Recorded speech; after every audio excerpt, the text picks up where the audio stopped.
Hi everyone. I wanted to share a little bit about why seeds is a regenerative financial system and what that means. So the main reason that we've dedicated our energy towards creating this project is because we recognize that we have a lot of systemic crises that are plaguing humanity right now. And one of the ones that's at the forefront of our minds is the degeneration of our Earth. So the degeneration of our soil, the loss of habitat, the loss of diversity, species going extinct, our planet warming, all of these things that are plaguing our ecosystem as a whole is what we're trying to actually address. And what the foundation to these crises are is that rooted in the foundation of how our civilizations are set up. And that foundation is our financial systems. So at present, our financial systems incentivize and actually reward the degradation of our planet. It actually provides us financial rewards if we pollute the rivers and we pollute the oceans because we're able to generate more profits that way. It provides us a lot of value when we clear cut a forest and turn it into timber and sell it on the market, opposed to leaving that forest alive and active. All of our financial incentives encourage the destruction of our planet, which is why after decades and decades of us understanding that we have a ecological crises on our hands, we haven't actually done much to address it. So with this understanding that we have to start at the very foundation of our civilizational systems, which is our financial system, that's where Seeds begins, is how do we rewire the incentives towards regeneration whilst still being understandable enough and common enough that people are able to step into it, use it, and understand it without having to drastically change their way of life and quality of life. So this is what we're sitting with when we started focusing our efforts on seeds. So at the very foundation of it, we wanted to first provide value for regeneration. So how we've done this at the very beginning is we've set apart a large portion of the initial seeds to actually reward those efforts. So 35% of the entire total supply is reserved for various campaigns. And some of these campaigns could be, plant seeds, get seeds. Go out there and actually plant some trees. We need to plant 1 trillion trees if we're going to sequester enough carbon to offset our climate crisis right now. So what we're saying is that if every human went out there and participated in this, we could plant 1 trillion trees in less than a year.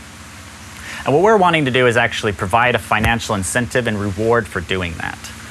Because we believe that our financial system should actually reward, incentivize, and finance those activities that are creating a healthier planet. So we have this bucket full of campaigns. Planting seeds is one of them, but also regenerating our communities is another one. So we might have a campaign that's good deeds get seeds. Go out there and serve your community in some way and earn some seeds doing so. And what's really interesting about this campaign system is it's run and designed and managed by the citizens of Seeds. That's all the members who are most committed to the Seeds ecosystem. They're the ones that are putting up the ideas, voting on which ideas should get funded, and driving the entire progression and evolution of this. Another 12% of the seeds are set aside for allies and partnerships. Now this is for giving seeds to the organizations, movements, projects, and people who are already working diligently to heal and regenerate our planet. So this is to say, hey, we recognize all the beautiful things you've been doing, likely at your own financial cost, and we want to generate some wealth and give that to you that helps you get connected into this whole ecosystem and get rewarded for being part of this whole movement. Another 8% actually goes to all the ambassadors and people who are on the ground helping spread this movement, helping people understand how it works and get connected into it, and being the leaders of their bioregions. So within Seeds, we actually delineate what's considered local based on the bioregion of the Earth. So there's these natural boundaries that actually emerge on our planet that help us discover what sections are considered local in our minds.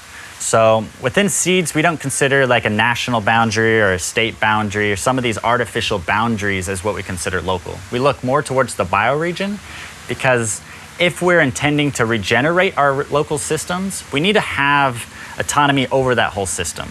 So you can imagine a city that is only situated on one part of a river. It wouldn't be able to regenerate that whole river because it wouldn't be able to start all the way at the top and all the way to the end of that river, because they're only controlling a small part. But each bioregion has the the genesis of that river and where it leads to. So it's considering that entire ecosystem when it looks at how to regenerate that. So these are the rewards that we're giving out before this go live event. And the go live event happens in about 1 year. So before this event, all we're doing is finding the people who are doing good for the world, incentivizing people to do good for the world. And that's how we're working towards regeneration. But after this go live event, which is in about a year, that's when seed starts becoming a more stable currency. What this means is that as demand for seeds grows, we're going to grow more seeds and then deliver it out into the ecosystem in a myriad of ways. And part of those seeds go towards local communities for them to be able to then distribute towards regenerative projects. So 25% of all the seeds that are delivered to a community goes towards a pool that are considered for just grants for regenerative projects. So planting native forests, cleaning up our rivers, all these things that aren't profitable won't be profitable. What we're doing is we're saying we're not going to try to figure out how to make them profitable before we finance them. We're just going to deliver value to them so we can start doing those activities and we can start doing them now. So that is the idea of after seeds really gets going, is that the more it grows, the more value we actually deliver towards regenerative projects that help heal our planet. So this is an exact opposite of how our current financial system works, that the more it grows, the more it converts our natural world into money.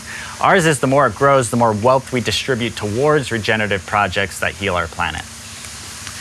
And what's also really interesting is how we reward organizations for regenerative behaviors. So part of these new seeds that are being grown are actually given to organizations based on how regenerative they are. So this is a set of metrics that we actually rate organizations on and determine, are they doing right for the people? Are they doing right for the planet?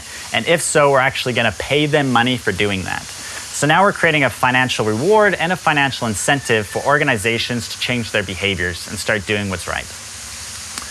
So this and many more reasons is why Seeds is a regenerative financial system.